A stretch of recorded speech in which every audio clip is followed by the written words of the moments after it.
அனைத்து துறைகளிலும் தோல்வியை கண்டு வரும் திமுக அரசு வாரம் ஒரு திசை திருப்பும் நாடகத்தை அரங்கேற்றி வரும் நிலையில் தற்போது மாநில சுயாட்சி நாடகத்தை கையில் எடுத்துள்ளது. மாநில சுயாட்சி குறித்த தீர்மானத்தை இன்று தமிழக சட்டமன்றத்தில் தமிழக முதலமைச்சர் திரு மு.க. ஸ்டாலின் அவர்கள் கொண்டு வந்துள்ளார். மாநில சுயாட்சி குறித்து திமுக பேசுவது ஏதோ இது முதல் முறை அல்ல.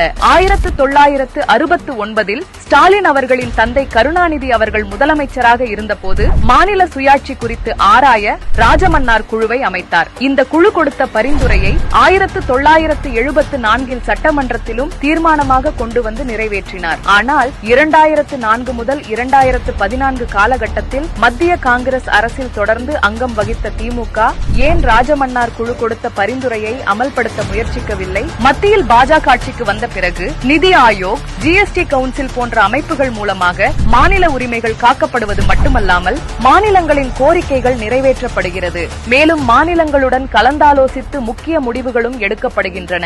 ஆனால் மாநில சுயாட்சியை பற்றி இன்று பேசும் திமுக அரசுதான் 2024 நடைபெற்ற நிதி ஆயோக் கூட்டத்தை புறக்கணித்தது. மாநில சுயாட்சி என்ற நாடகத்தை திமுக ஏன் நடத்துகிறது என்று இப்போது உங்களுக்கு புரிந்திருக்கும். திமுகவிற்கு எப்பொழுதெல்லாம் சறுக்கல் ஏற்படுகிறதோ அப்பொழுதெல்லாம் மாநில சுயாட்சி, இந்தி திணிப்பு என்ற நாடகங்களை உருவாக்கி தங்கள் ஆட்சியின் மீதும் தங்களின் மீதும் மக்கள் மத்தியில் ஏற்பட்டுள்ள அதிருப்தியை திசை திருப்புவதை திமுக வாடிக்கையாக கொண்டுள்ளது. மும்மொழி கொள்கைக்கு எதிரான தீர்மானம், ஒரே நாடு ஒரே தேர்தலுக்கு எதிரான தீர்மானம் என்ற திமுகவின் திசை திருப்பும் நாடகத்தை எப்படி மக்கள் புறக்கணித்தார்களோ அதே போல இந்த மாநில சுயாட்சி நாடகத்தையும் புறக்கணிப்பார்கள்.